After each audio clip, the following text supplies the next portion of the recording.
Hello दोस्तों, नमस्कार। मैं हूं तिवारी, स्वागत करती हूं अपने YouTube चैनल पे आप सभी का। और हम दोनों बहन मिलकर बहुत ही प्यारा नाच गीत सुनाने जा रहे हैं। कैसे लगेगा कमेंट में जरूर बताना। चुटकुला नाच गीत।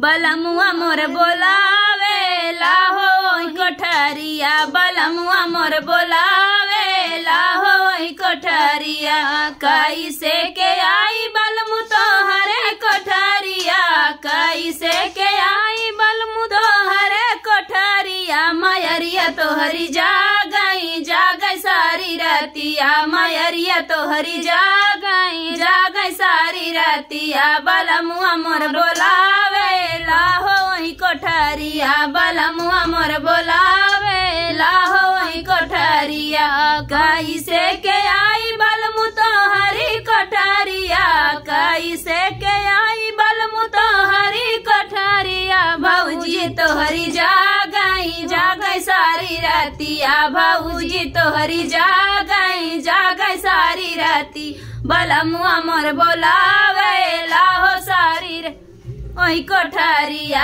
बलमुआ मोर बोलावे लाहो ओई कोठरिया, कैसे के आई बलमु तोहरे कोठरिया, कैसे के आई बलमु तोहरी कोठरिया, भैया हुआ तोहरी जागई जागई सारी रतिया, भैया हुआ तोहरी जागई जागई सारी रतिया, बलमुआ मोर बोलावे लाहो ओई कोठरिया, बलमुआ मोर बोलावे लाहो ओई कोठरिया, कैसे के आई बलमु तोहरे कोठरिया, कैसे के आई बलमु तोहरी कोठरिया, बहिनिया तोहरी जागई जागई सारी रतिया, बहिनिया तोहरी जागई जागई सारी रतिया, बलमुआ मोर बोलावे लाहो ओई कोठरिया, बलमुआ मोर बोलावे लाहो ओई कोठरिया।